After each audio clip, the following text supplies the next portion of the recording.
Overthinking क्या होता है?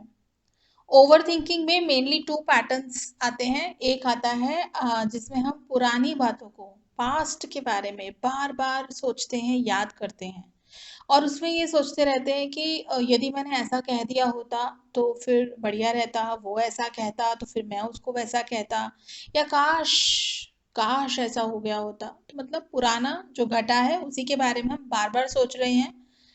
वो हमें भी पता है कि it's not fruitful, not productive, पर हम उसको स्टॉप नहीं कर पा रहे हैं। मतलब वो बिल्कुल थॉट्स आ रहे हैं ज़बरदस्त, एक के बाद एक के बाद एक। दूसरा एक पैटर्न जो आता है देखने में ओवरथिंकिंग में, वो ये आता है कि जो घटना फ्यूचर में कभी हुई अगर, बैड और नेगेटिव, उसके बारे में हम सोचने लगते हैं। जो अभी कभी हुई नहीं है या जो मुझे डर है कि कहीं हो ना जाए, तो मतलब कैटास्ट्रॉफिक थिंकिंग जिसे कहते हैं कि यदि ऐसा हो गया तो क्या होगा या वैसा हो गया तो क्या हो गया, जैसे डेथ से रिलेटेड थॉट्स आना या किसी और ऐसी एक्सट्रीम चीज़ को लेकर सोचना कि जो नेगेटिव है। तो इस तरह के भी थॉट्स ओवरथिंकिंग में आते हैं और जिसको हम स्टॉप नहीं कर पा रहे हैं। तो चलिए देखते हैं कि ओवरथिंकिंग को स्टॉप कैसे करें। This is Portia Chawla Ban, your counseling psychologist. Let's grow together.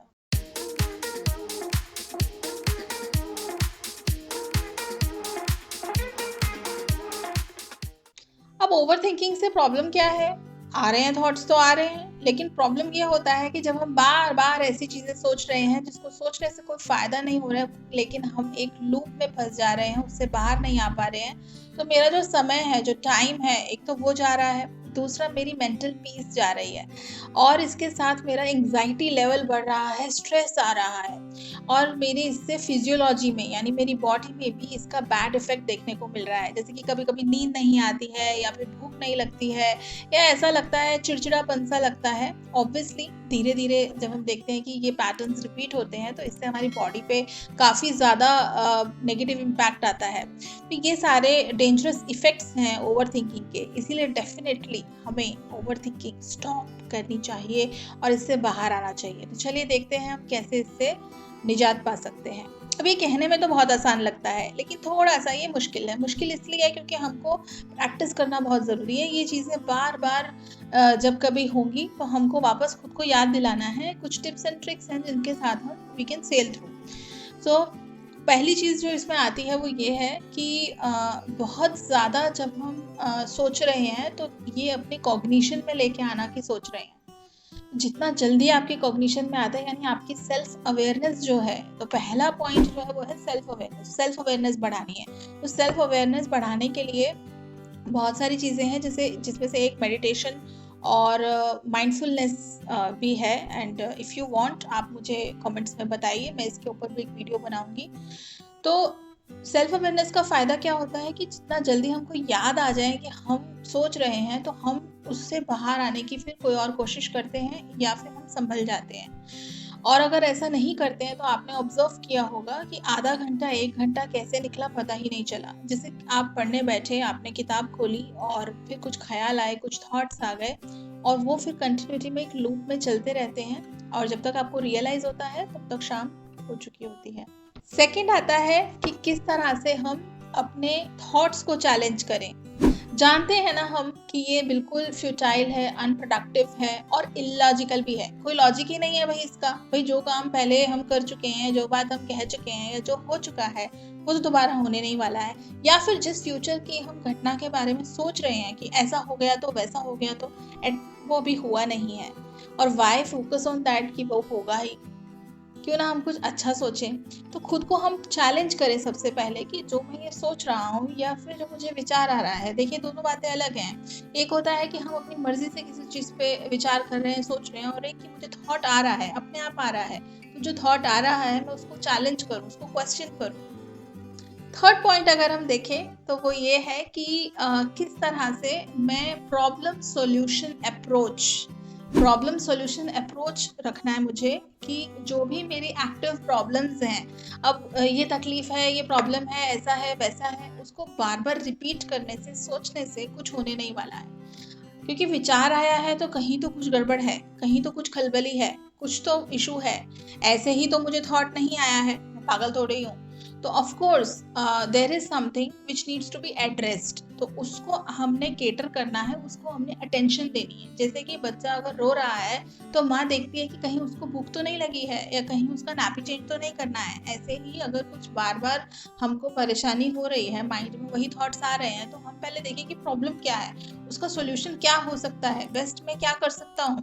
तो सोल्यूशन फोकस्ड अप्रोच जब हम रखते हैं लाइफ में, तो हम उस थॉट के लूप से और पैटर्न से मुक्ति पा जाते हैं उसी वक्त इमीडिएटली, क्योंकि हमारा फोकस फिर इस चीज़ पर आ जाता है कि अब मुझे इसका सोल्यूशन क्या लेना है, इस पर मुझे काम करना है। तो हमारी बॉडी और माइंड फिर उस पर वर्क करने लग जाती है।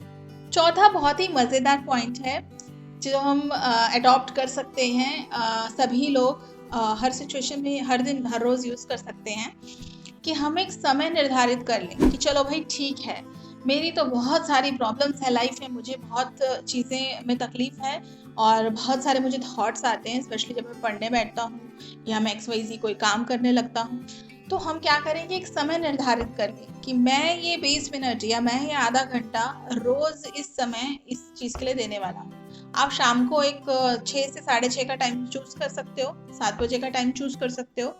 अवॉइड कि आप वो रात को या मॉर्निंग में, एकदम मॉर्निंग में ना करें, आफ्टरनून में या इवनिंग में एक टाइम चूज़ करें कि ये टाइम पर मैं सिर्फ बैठकर सोचूंगा।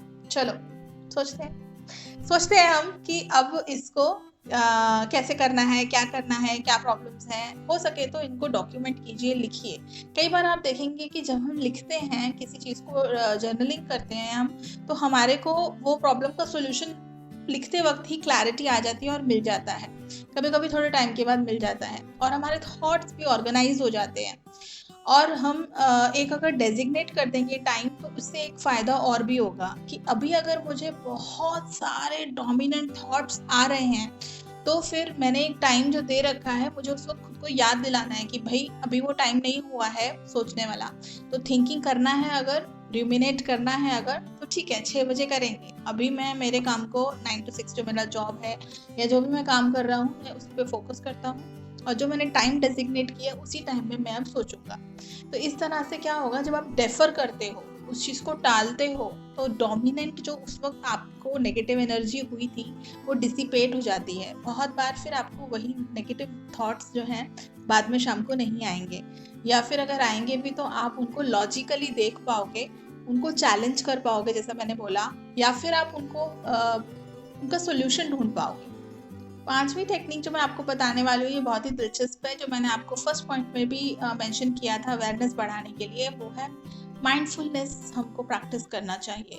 अब आता है कि माइंडफुलनेस क्या है। माइंडफुलनेस मतलब किसी भी चीज़ को बेहोशी में ना करें, होश में आकर करें। होश में आके करें मतलब जैसे आप खाना खा रहे हो तो खाना खाते वक्त माइंडफुल ईटिंग करें, यानी बिल्कुल च्यू करके खाना, रोटी के टेक्सचर को फील करना। आपके प्लेट में जो क्यूकम्बर है, जो आपकी प्लेट में सब्जी है, मटर के दाने हैं, कैसे ग्लेज्ड हैं ऑयल से, और कलर्स कैसे हैं वाइब्रेंट, वो कलर्स को फील करना। और खाते वक्त जो स्वाद है ज़ुबान पर, या जिस तरह से खाना निकल कर हम अंदर लेके जा रहे हैं, उसको फील करना। तो ये माइंडफुल ईटिंग का एक पार्ट है। और अगर हम देखें कि हम जब ब्रीदिंग कर रहे हैं, वो हम किस तरह से ले रहे हैं, ब्रेथ हमारा अंदर जा रहा है, बाहर आ रहा है, या चल रहे हैं तो पैर कैसे आगे रख रहे हैं, कैसे हमारी मूवमेंट्स हो रही हैं। तो हर काम जो हम लाइफ में कर रहे हैं, छोटे से छोटा, बड़े से बड़ा, जब प्रेजेंट में रहकर पूरे होशो हवास में हम करते हैं, तो एक तरह से ये माइंडफुलनेस को हम प्रैक्टिस कर रहे हैं। तो जब आप उस प्रेजेंट में आ जाते हो तो यहाँ से ऑफ हो जाते हो, यानी आपके जो अनगिनत करोड़ों विचार चल रहे हैं माइंड में, यस करोड़ों, बिकॉज एक दिन में बहुत सारे न्यूमरस थॉट्स, नॉर्मल है ये आना। और कोई अगर इस थॉट लूप में फंस जाए या थॉट डिसऑर्डर है, तो फिर वो इतने सारे थॉट्स को वो हैंडल नहीं कर पाते हैं, वो विचारों में ही परेशान हो जाता है इंसान। तो इसीलिए ये बहुत ही ज़्यादा इम्पॉर्टेंट है कि हम ज़्यादा से ज़्यादा प्रेजेंट में रहें। प्रेजेंट में रहने का मतलब ये है कि जो भी एक्टिविटी आप कर रहे हो वो पूरे आप उसमें इमर्स्ड होकर कंसंट्रेशन से सिर्फ वही काम करें। रोटी सेक रहे हैं तो रोटी सेकने में आपकी पूरी जो है एनर्जी जाए, या अगर क्लीनिंग कर रहे हैं तो उसमें जाए। तो इससे क्या है, आपका मेंटल एनर्जी वेस्ट नहीं होता है, थॉट्स आपके इमीडिएटली बंद भी हो जाते हैं। नहीं तो आप धीरे धीरे जो है प्रैक्टिस करेंगे तो ये रिड्यूस भी हो जाएगी ओवर थिंकिंग। ये बहुत ही इफेक्टिव वे है। 6th पॉइंट आता है कि हम किस तरह से अपने चैनल को चेंज करें।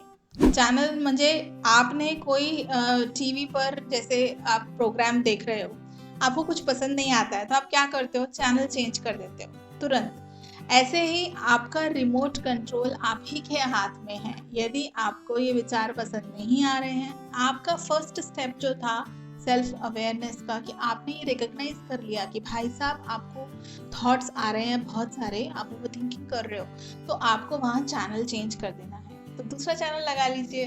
अगर आपको कोई हॉबी पसंद है, आप उस हॉबी में इन्वॉल्व हो जाइए, किसी की हेल्प कीजिए, किसी से बात कीजिए, डांस कर सकते हैं आप, म्यूजिक सुन सकते हैं, और कुछ भी कोई भी एक्टिविटी कर सकते हैं जो आप करना पसंद करते हैं, या उस वक्त करने की ज़रूरत है आपकी। जैसे अगर उस वक्त आपको किसी मीटिंग में जाना है, या उस वक्त आपको किसी को अटेंड करना है, तो इस वक्त आप खुद को ये माइंड को बताएं कि इस वक्त ये इम्पॉर्टेंट वर्क है, मुझे ये करना है, let me do this and yes, जैसे मैंने पहले बताया, डेजिग्नेटेड टाइम मैंने दिया है ना तुमको, I will think about you at that time. तो ऐसा कहकर आप खुद को वहाँ से स्विच कर दें। तो चैनल को आपको स्विच करना है और वहाँ से हट जाना है। तो ये एक टेक्निक है जो आप यूज़ कर सकते हैं। तो आज का वीडियो कैसा लगा आपको, और अगर ये फ्रूटफुल लगा, आप इसमें से ऑलरेडी कुछ टेक्निक्स यूज़ करते हैं, या आपके पास कुछ और आइडियाज़ भी हैं, या किस तरह से आप अपने थॉट्स को मैनेज करते हैं, ये मुझे आप कमेंट्स में ज़रूर बताइए। आगे आप कौन से वीडियोस देखना चाहते हैं, किस टॉपिक पे चाहते हैं कि मैं बात करूं, वीडियोस बनाऊं, तो आप मुझे ज़रूर उसके लिए भी रिकमेंडेशंस दें। मिलते हैं एक नई वीडियो में, तब तक के लिए bye bye. Thank you so much, take care, love you.